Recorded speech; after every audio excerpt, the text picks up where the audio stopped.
우리 배추. 배추 지역이 어디입니까? 합천. 합천이야.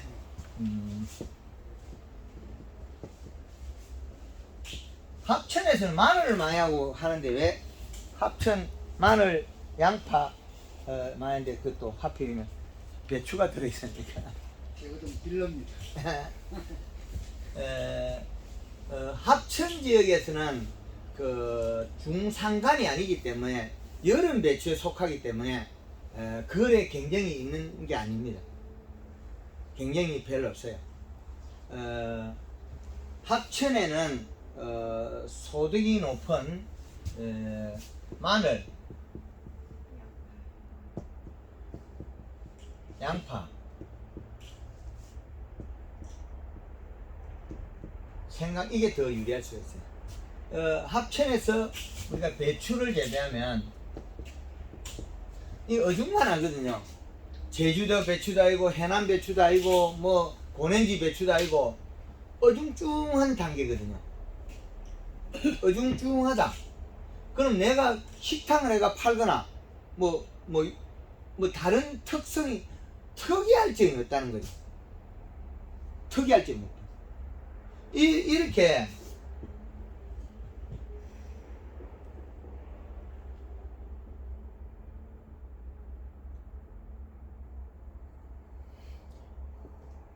여기에서 합천이 여기 붙어 있는데 여기 어중중하다는 거죠.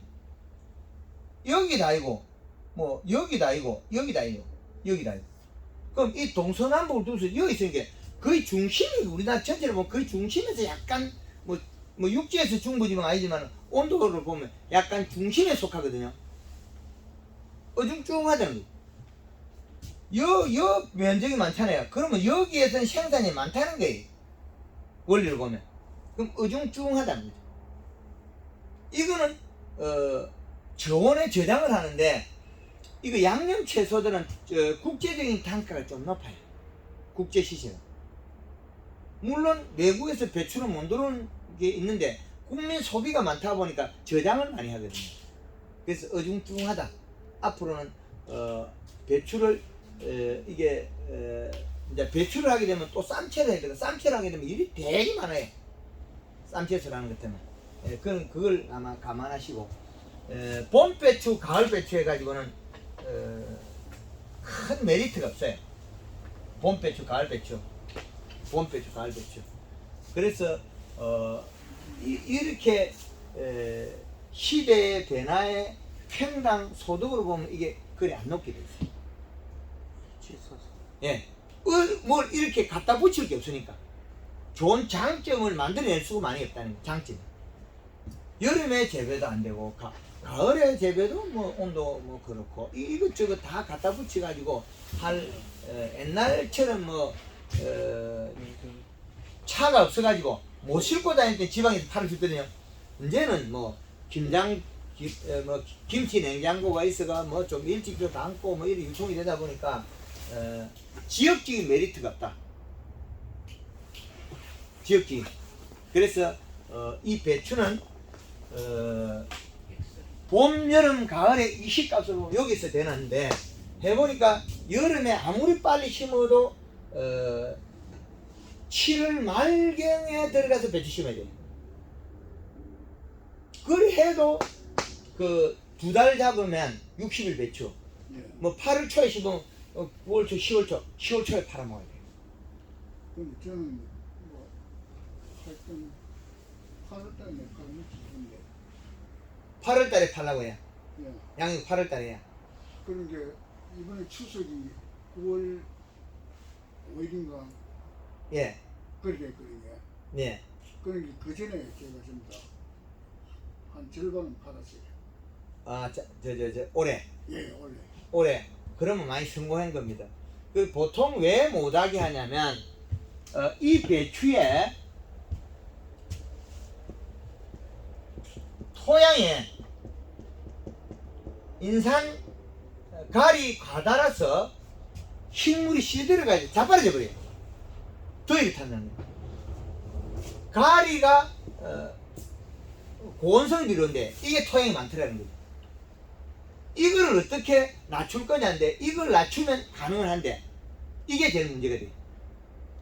그런데 그런 거는 스스로 낮추고 올리고 하는 거는 이제 얘기를 안 하겠습니다. 그러면 괜찮습니다. 그래가지고 이제 고추 또 대파 그리고 이제 배추 이걸 전부 해가지고 저는 이 그냥 시장이라 그냥 팔아요. 시장에 예. 예. 예, 그러면 고온을 고온기에 재배되는 여름 배추가 이 시값은 1.8이 이 시의 제일 높은 수치인데 이 속에 질소가 많아야 되지 가리가 많으면 안 된다는 거예요. 우리가 배추를 정식을 할 때 이때부터 이제 토양 분석에 들어가야 돼. 그러면 토양 분석했을 때 인산 가리가 수치가 높으면 이 정식의 기비 비료를 요소를 주고 심어야 된다. 요소를 주고 심어야 돼. 그 주기를 계속 요소를 줘야 돼. 가리 가다 고온열상은 제주도에서 찾아봤거든요. 밀감에서. 그 완전히 이제 안정화시켰는데 그러다 보니까 제주도에 1200평 천에 레드향 빨간 밀감이 있어요. 빨간 거 1200평 하우스에 요소비를 50% 쓰니까 밀감이 올게 참 좋아요. 퇴비도 안 주고 복합비료도 안 주고 요소만 줬다. 그게 이제 밀감이 살아나요. 그런데 그 원인이 뭐냐? 하우스에 비가 안 맞는 데다가 비가 많이 안 맞아요. 거기다가 퇴비 닭똥비로 염분이 많다, 인산이 많다. 거기다 복합비료 줬다. 처음에 잘 되다가 나빠진 거죠. 그죠? 그래서 이 부분을 이해하시고 이 배추를 재배하는 땅이 점질토가 아닌 중사질토가 되어야 된다. 물 빠짐이 좋아야 된다. 그래야 물을 쿨러 돌리게 주지. 그리고 염분기 가리 성분이 떠내려가야 돼요. 일부 유술제가 없어져야 된다. 요소를 주면 또 줄 수 있고 또 줄 수 있어요. 그래서 비료를 줄 때는 주묵식이라 해서 안 된다. 뭉텅뭉텅하면 안 된다. 분소수로 주든지 쿨러로 주든지 비료를 갖다가 안 그러면 바닥에 뿌려 주든지 그렇게 줘야 됩니다. 그렇게 주는데 이 비료에 우리가 인산, 가리, 칼륨, 칼슘 이렇게 토양분석 나오는데 뭐 보토도 나오겠죠. 자 여기 요소 어디 갔나? 없죠? 질소가 없잖아요. 제일 중요한 질소가 없다니까요. 질산태 질소가 표기가 없어요. 그렇게 되면 기준이 없어요. 그죠? 그래서 비료에 기준이 없기 때문에 우리는 더 헷갈려요. 뭐랄까. 그래서 잎을 보고 판단해야 돼요. 잎이 노란빛이 뜨면 가리 인산이 있어도 진하긴 하나 두께가 얇아요. 딱딱하고.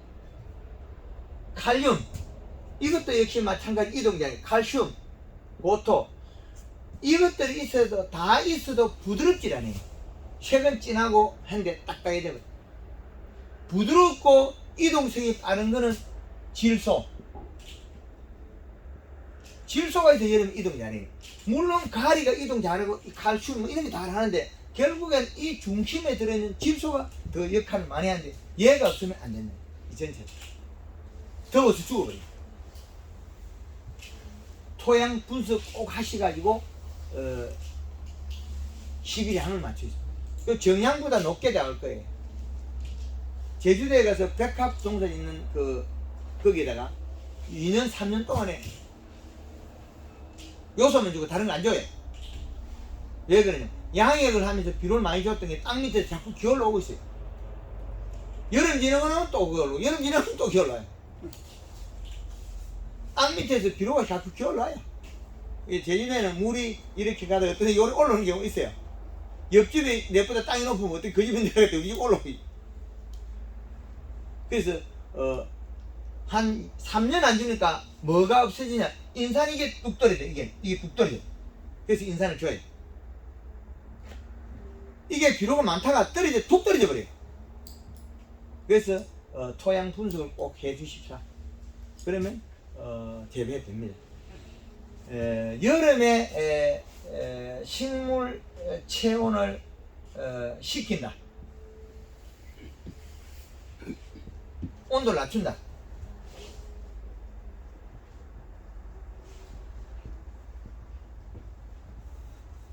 그러면 이거는 온도를 낮추는데 제일 많이 필요한 게 질소라는 겁니다. 질소가 없이 온도는 잘 안 낮춰집니다. 그래서 요거를 잘 아시면 요 비료의 성질과 토양에 들어있는 비료가 합해져서 맞춥니다. 근데 요소는 46%고 이게 가스가 빠지면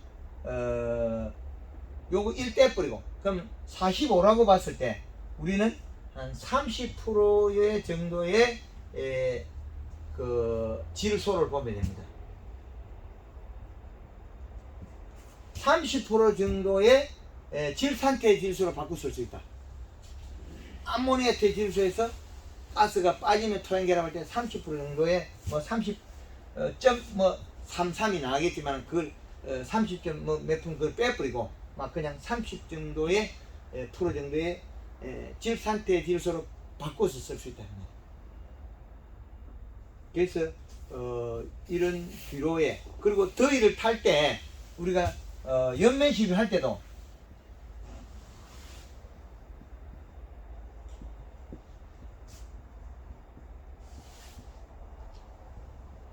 설탕은 더위 추위 다 이게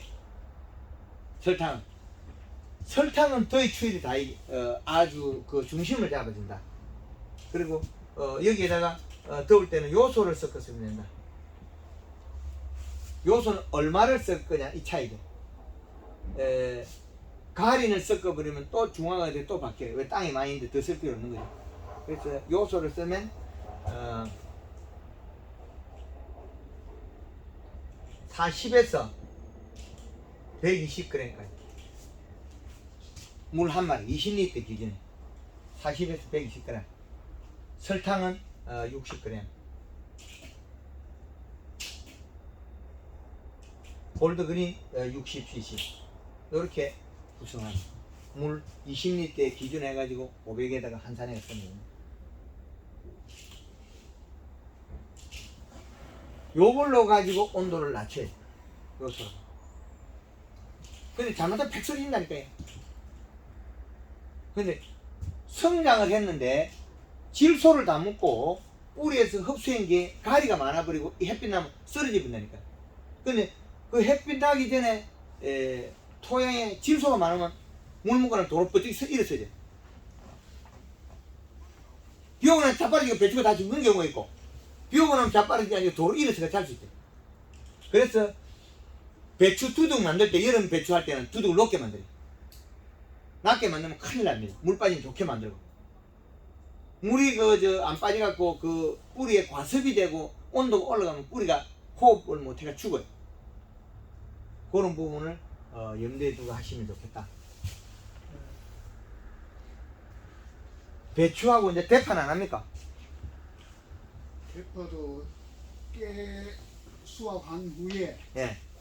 이제 시장에 가가지고 그 숲에 끌려 가가지고 그 이제 요만큼 태어난 거 예. 그거 갖다가 이게 막대기를 뚫어가지고 그냥 쏙 넣어가지고 그래 심어가지고 했는데 그 잘 자라. 예.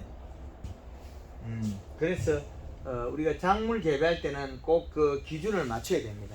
요 표, 사계절표하고 이런 웃자람에 대한 이 공식을 다 될 수 있는 집에서 이 표를 그려놓고 거기에다가 맞추어 써야 돼요. 그렇지 않으면 우리가 실수하기 쉽다.